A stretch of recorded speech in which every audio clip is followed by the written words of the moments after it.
Bertemu lagi semuanya yang sangat berbahagia karena sedang membuat ketupat di warung Bude Yanti. Pada saat ini kita akan kembali lagi diperlihatkan dengan Abang Xiao Yan yang pada saat ini bersiap untuk memasuki blokade. Kemudian Xiao Yan pada saat ini mendapatkan dukungan dari Luo Ang yang tampak langsung penuh percaya diri setelah dipercayakan oleh Xiao Yan.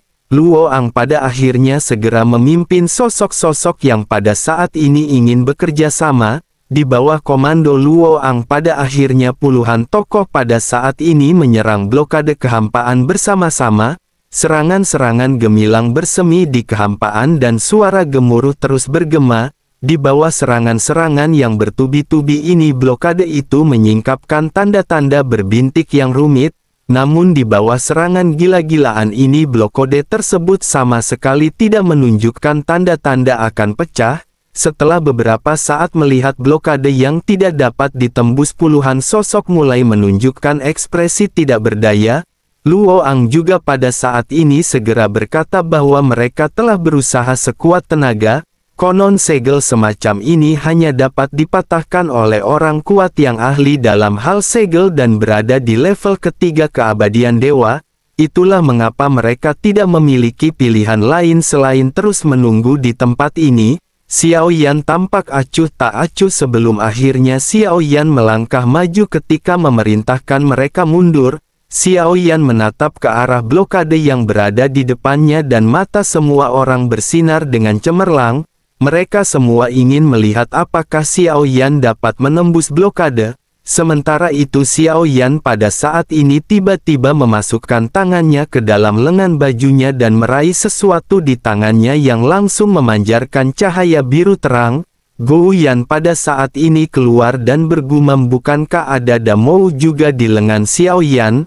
Mengapa Xiao Yan pada saat ini hanya mengandalkan Gou Yan? Gou Yan mengeluarkan raungan ketidaksenangan, tetapi cahaya biru pada saat ini tetap menyapu keluar. Blokade di kehampaan di depannya tampak sedikit mengendur, namun pada saat ini Xiao Yan tiba-tiba menarik kembali Gou Yan. Xiao Yan segera mundur selangkah dan duduk bersila di kehampaan. Semua orang tampak bingung sementara Ye Beijing dan Xiao Yueli berdiri di belakang Xiao Yan. Ye Beijing pada saat ini tersenyum dan bergumam bahwa Xiao Yan masih persis sama seperti di kehidupan sebelumnya. Xiao Yan sangat licik. Secara logika dengan kekuatannya dirinya seharusnya tidak bisa merasakan beberapa monster tua di sini. Namun Xiao Yan tampak percaya diri pada penilaiannya sendiri bahwa ada monster tua yang lebih kuat di tempat ini. Tujuan Xiao Yan untuk mengeluarkan Gou Yan hanyalah ingin mencari tahu sesuatu. Blokade di sini tidak seperti apa yang dikatakan oleh Luo Ang. Bahkan jika seorang keabadian dewa langkah ketiga muncul, mungkin dirinya tidak dapat menembusnya. Sebaliknya diperlukan orang yang lebih kuat yang ahli dalam teknik segel dan berusaha sekuat tenaga untuk menembus sebelum ada kesempatan. Alasan mengapa blokade ini telah diblokir begitu lama juga adalah karena tidak mudah untuk menembusnya. Xiao Yan tidak menerobosnya karena Xiao Yan ingin memancing orang-orang kuat yang bersembunyi. Suara Xiao Yan juga pada saat ini tiba-tiba terdengar ketika Xiao Yan berteriak bahwa jika mereka semua terus bersembunyi, maka mereka akan menunggu di sini bersama-sama. Semua orang seketika tercengang, tetapi pada akhirnya beberapa aura kuat keluar dari kehampaan di belakang mereka. Tidak hanya ada satu aura melainkan tiga yang pada saat ini muncul di depan Xiao Yan hampir seketika. Dua pria dan satu wanita, semuanya memiliki alis seperti pedang dan mata berbinar seperti bintang. Setelah mencapai level dewa seperti ini, tampaknya mereka pasti mempertahankan penampilan mereka yang paling baik. Salah seorang pria yang tidak berambut dan mengenakan jubah seperti Buddha pada saat ini menatap ke arah Xiao Yan dengan tatapan sinis dan mulai berteriak dengan suara yang dalam. Dirinya berkata bahwa Xiao Yan memiliki cara untuk memecahkan blokade dan mengapa dirinya tidak mengambil tindakan untuk menghancurkannya. Xiao Yan pada saat ini mendengus dingin dan sosok Xiao Yan tiba-tiba menghilang. Ketika muncul, dirinya sudah melesat ke arah pria tersebut dengan kekuatan ganas yang tidak tertandingi. 9 segel bintang di tengah alis Xiao Yan bersinar terang ketika Xiao Yan memobilisasi kekuatan klon dewa asli. Kekuatan tubuh dewa asli alam leluhur tercurah keluar dan langsung membawa serta tekanan yang mengerikan. Si pria pada saat ini tidak menyangka bahwa Xiao Yan akan tiba-tiba menyerang. Dirinya memblokir di depan dengan lengannya ketika bertabrakan dengan tinju Xiao Yan. Sosoknya tiba-tiba melesat mundur dengan lengan bajunya yang hancur berkeping-keping. Si pria pun menstabilkan tubuhnya sebelum akhirnya menatap ke arah Xiao Yan dengan mata terbelalak. Sementara itu Xiao Yan menatap pria tersebut dengan acuh tak acuh dengan 2 bintang berkelap-kelip di matanya. Xiao Yan lanjut berkata bahwa si pria sudah hidup begitu lama dan dirinya sebaiknya berhati-hati ketika berbicara. Jika tidak maka dirinya tidak akan tahu bagaimana caranya dirinya akan mati. 2 sosok lainnya sedikit terkejut dan segera menangkupkan tangan mereka membungkuk kepada Xiao Yan. Setelah melihat sosok sang Buddha, Xiao Yan pada saat ini tampak dipenuhi dengan niat membunuh. Meskipun Xiao Yan tidak yakin apakah alam misterius surga barat dan Taiksu telah mencapai kesepakatan aliansi, setidaknya ketika Xiao Yan melihat para Buddha di Sensi, reaksi pertamanya adalah membunuh mereka seperti melihat Taiksu. Namun meskipun begitu sosok Buddha ini juga sangat kuat dan pukulan Xiao Yan hanya memiliki efek jera kepadanya. Kekuatannya seharusnya berada di tingkat ketiga dari alam 9 sumber. Namun seharusnya dirinya hanya membuka sekitar 4 sumber dan dengan begitu penindasan yang dirinya berikan kepada Xiao Yan yang tidak terlalu kuat.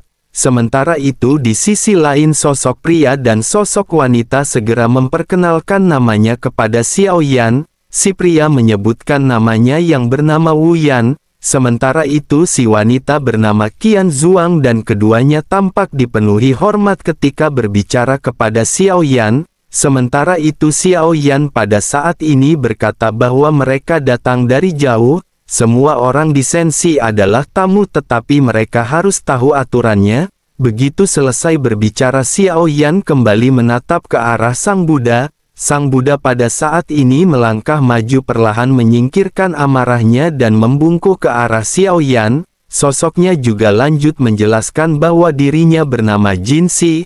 Ada kesalahpahaman sebelumnya dan dirinya berharap Xiao Yan tidak mempedulikannya.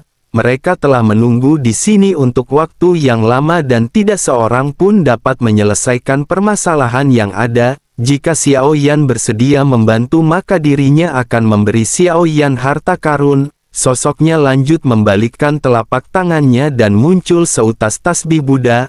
Entah apa fungsi dari tasbih tersebut dan sosoknya pada saat ini menyerahkan kepada Xiao Yan. Mendengar hal tersebut Xiao Yan menatap ke arah ketiganya dan berkata bahwa 1 harta karun saja tidak cukup. Siapa yang tahu berapa banyak harta karun yang tersembunyi di daerah misterius Sensi? Ketiganya pada saat ini saling memandang dan mereka tampak merenungkan sesuatu.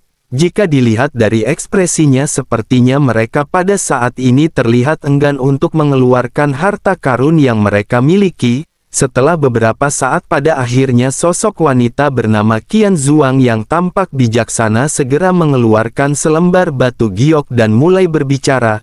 Dirinya berkata bahwa dari tarungan sebelumnya dirinya bisa melihat Xiao Yan tidak kekurangan keterampilan bertarung. Mungkin Xiao Yan tidak akan tertarik dengan harta karun miliknya, namun dirinya memiliki beberapa informasi tentang area misterius tersebut. Jika Xiao Yan percaya maka dirinya akan bisa memberikan salinannya. Qian Zuang kembali menangkupkan tangannya sambil menyodorkan token batu giok ke arah Xiao Yan. Xiao Yan melambaikan tangannya dan meraih slip batu giok tersebut sebelum akhirnya Xiao Yan menuangkan kekuatan spiritual ke dalamnya. Kelihatannya benda ini seperti peta tetapi Xiao Yan tidak tahu seberapa kebenarannya. Tetapi meskipun begitu Xiao Yan tetap membuat salinannya untuk berjaga-jaga seandainya peta ini berguna di masa mendatang. Sekarang satu-satunya sosok yang masih belum memberikan harta karun adalah pria bernama Wu Yan. Sosoknya memiliki senyum yang agak canggung di wajahnya seolah-olah dirinya benar-benar sangat dirugikan. Dirinya tidak ingin mengambil barang-barang yang terlalu berharga, tetapi dirinya juga malu mengambil barang-barang yang tidak bernilai. Melihat Wu Yan yang terdiam, sosok budak bernama Jin Si pada saat ini segera berkata, bukankah Wu Yan memiliki cermin tanpa gambar? Jika dirinya pada saat ini tidak membayar maka mereka tidak akan bisa masuk. Wu Yan pada saat ini langsung menatap ke arah Jin Si dengan tatapan heran. Dirinya juga lanjut berkata bahwa dirinya ingat, bukankah Jin Si memiliki mangkuk Fajrah? Itu jauh lebih berguna daripada manik-manik Buddha yang baru saja dirinya keluarkan. Jika dirinya bersedia mengeluarkannya maka Wu Yan akan mengeluarkan alam tanpa bentuk. Tampak terlihat jelas bahwa harta karun yang disebut alam tanpa bentuk ini sangat berharga. Ini sangat berharga di antara orang-orang kuat di level ini. Dengan begitu pasti benda ini akan memiliki keistimewaannya tersendiri. Di sisi lain Jin Si pada saat ini hanya menghela nafas dan berkata bahwa dirinya hanya memberi saran. Melihat keduanya yang berdebat, Xiao Yan pada saat ini hanya terdiam dan tidak mengatakan apapun dan hanya terus menunggu. Blokade ini dapat dipatahkan, tetapi ketiga orang ini juga harus membayar harga untuk bisa memasukinya. Setelah beberapa saat pada akhirnya Wu Yan mulai berbicara sambil tersenyum pahit. Dirinya berkata bahwa alam tanpa bentuk adalah harta karunia yang paling berharga. Ada beberapa benda lain di sini yang cukup misterius. Dirinya mendapatkannya secara tidak sengaja sebelumnya dan saudara bisa melihatnya. Setelah selesai berbicara, Wu Yan membalikkan tangannya dan mengeluarkan 3 benda berbeda dari cincin penyimpanannya. Dirinya lanjut menggantungkannya di hadapannya. Xiao Yan menatap ke sebuah batu, sebuah kipas dan pedang yang patah. Xiao Yan melirik mereka sebelum akhir mengangkat tangannya dan mengambil ketiga barang tersebut.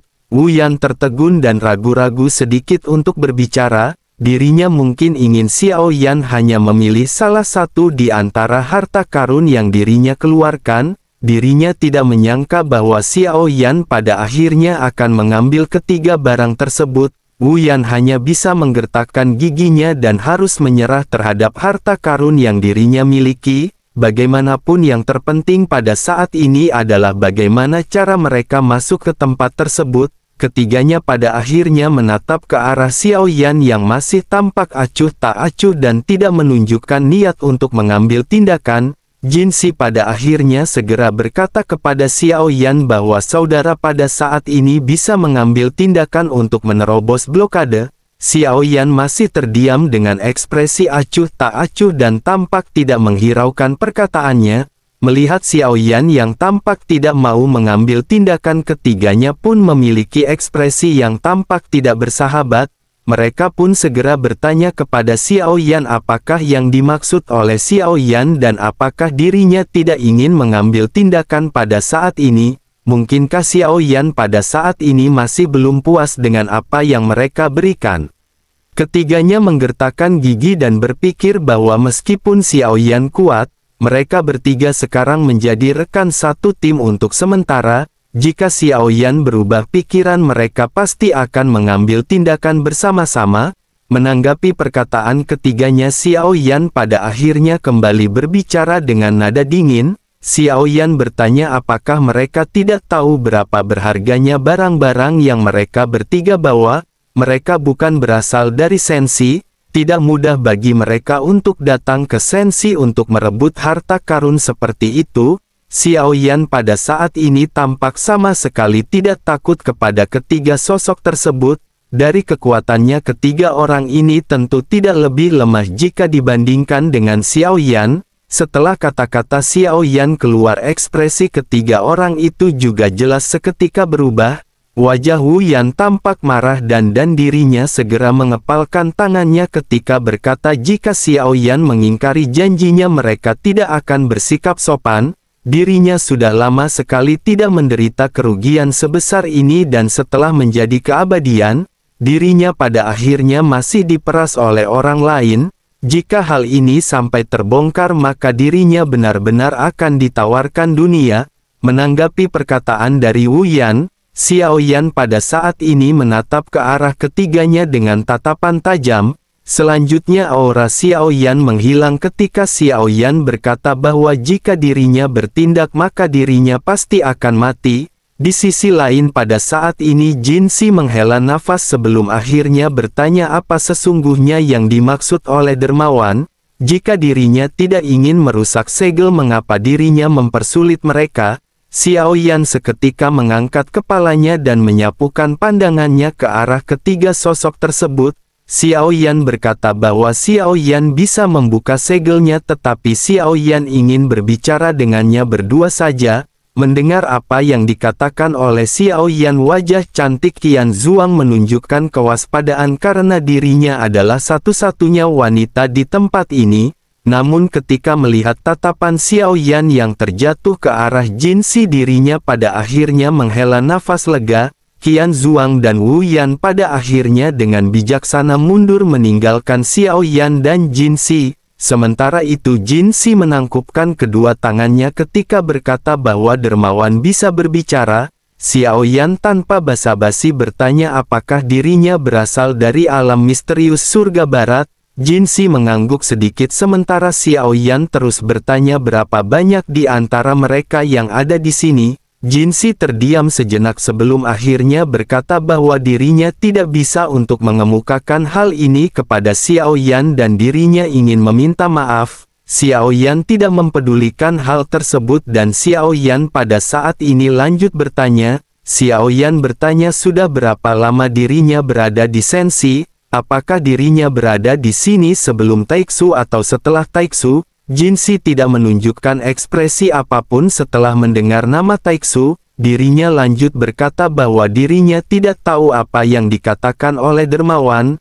Namun jika dilihat dari waktunya seharusnya mereka datang setelah Taiksu. Mereka juga tidak memiliki hubungan apapun dengan Taiksu. Xiao Yan menyipitkan matanya dan bertanya apakah yang dikatakan oleh Jin Si itu benar. Selain itu sepertinya status Jin Si tidaklah rendah. Apakah dirinya yakin tidak ada orang lain yang terlibat dalam perang antara Taiksu dan Sensi? Xiao Yan pada saat ini tampaknya tidak ingin menyembunyikan apapun tentang Sensi.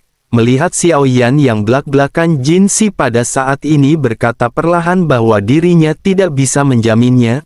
Terlebih lagi setelah memasuki Sensi semua orang pergi mencari peruntungan mereka masing-masing. Mengenai keberadaan mereka Jin Si juga sama sekali tidak mengetahuinya.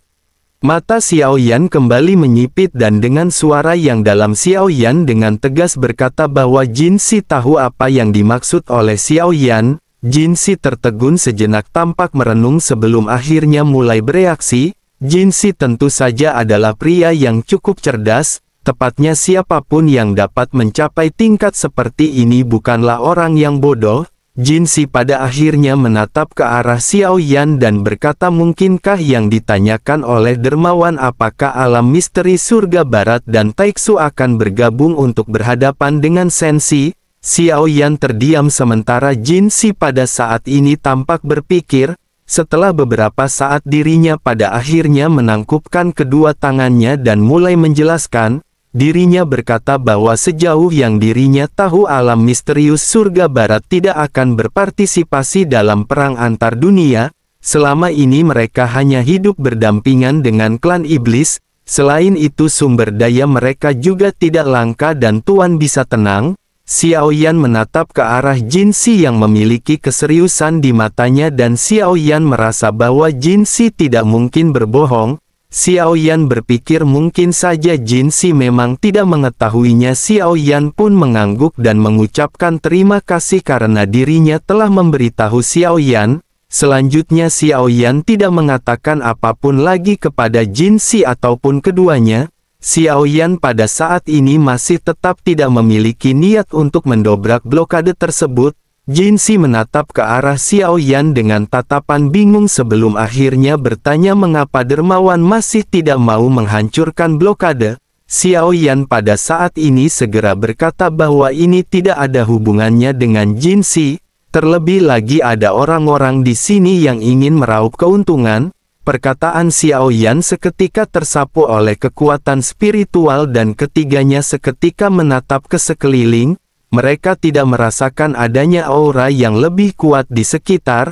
mereka pada akhirnya mengikuti tatapan Xiao Yan dan tidak ada aura di ujung meteorit yang ditatap oleh Xiao Yan, tetapi tatapan Xiao Yan terkunci dengan tajam ke tempat tersebut seolah-olah ada sesosok makhluk. Setelah beberapa saat barulah suara dengusan dingin terdengar dari kejauhan dan aura yang kuat langsung menyelimuti mereka. Sebuah suara juga segera terdengar ketika berkata bahwa seorang keabadian dewa langkah ketiga benar-benar begitu arogan.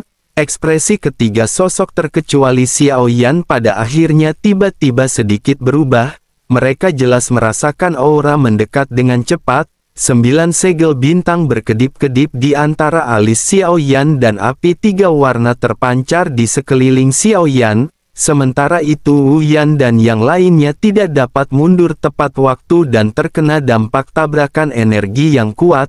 Mereka semua terlempar mundur ratusan meter tanpa terkendali. Sementara itu Xiao Yan tidak bergerak dan tinju Xiao Yan pada saat ini seketika dilesatkan. Di hadapan Xiao Yan sebuah sosok muncul dari kehampaan yang tadinya tidak ada apa-apa. Sosok itu pada akhirnya menghantam tinju Xiao Yan dengan suara dentuman yang keras. Xiao Yan pada saat ini berkata dengan dingin bahwa dirinya juga merupakan langkah ketiga keabadian para dewa. Si pria tersenyum dan berkata bahwa dirinya memang berada di level ketiga tetapi dirinya telah membuka 6 sumber. Jika dilihat dari aura Xiao Yan sepertinya baru saja menembus langkah ketiga keabadian para dewa. Dengan begitu kesenjangan kekuatan seperti itu lebih-lebih dari cukup untuk menghancurkan Xiao Yan. Pria di hadapannya mengenakan jubah mewah mahkota emas dengan jepit rambut giok di kepalanya.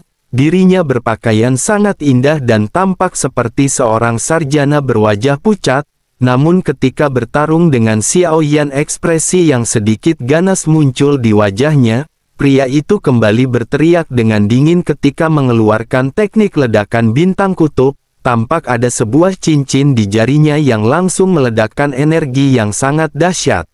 Bersamaan dengan ledakan yang terjadi tubuh Xiao Yan langsung terpental ke belakang akibat kekuatan guncangan tersebut.